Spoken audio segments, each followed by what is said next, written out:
Hello, everybody. Welcome back to Horror Trans. I am Stephanie Bream. I am a transgender woman who talks about all things horror, and we're still talking Freddy fucking Krueger. We're all the way up to A Nightmare on Elm Street Part 5, The Dream Child. This movie gets a lot of hate, which is understandable. It's cheesier than some of the previous entries. It's a little goofier than some of the previous entries. It's less bloody, less gory than some of the previous entries, and Freddy Krueger is more cartoonish than he has been in the previous entries. But I love it. I love it. This movie is gothic, and I love gothic horror. So, this picks up right where part 4 left off, continuing the story instead of soft rebooting it. So, we're finally getting some continuity.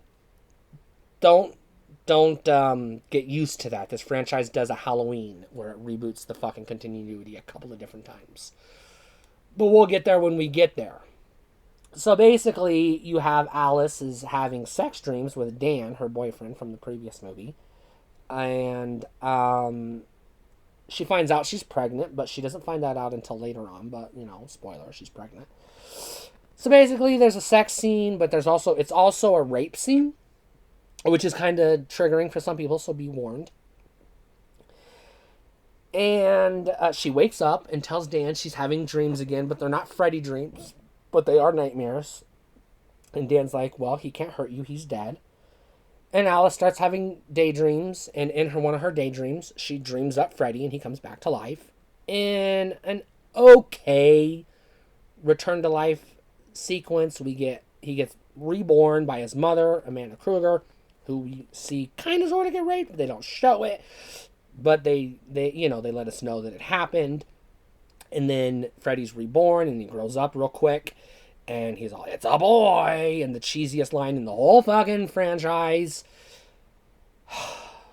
This is when we start to get to Cornball Freddy. Now, I still like it. Dan's death is amazing. He gets turned into a motorcycle. Greta's death is amazing. She literally gets fed her own guts in a really gruesome manner, which is really cool. Mark's death is pretty cool, but it's not amazing. But we also get the infamous Super Freddy, which is lame, I'll admit. And then the girl who doesn't believe in Freddy gets attacked by Freddy, and now she believes in Freddy and has to go find Freddy's mom, Amanda, so that Amanda can show up and save the day, and Freddy gets turned into a baby and gets sucked back into Amanda's stomach. And baby Freddy, who is not Freddy, but Alice's baby, I forgot his name. Jacob? I think it was Jacob. And, we get an ending. And this movie is not as good as the others. It's not as good as part 4. It's not as good as part 3. It's better than part 2. It's not as good as 1. It's still a rent. Watch it. You're going to watch the franchise. Get it over with. Suck it up.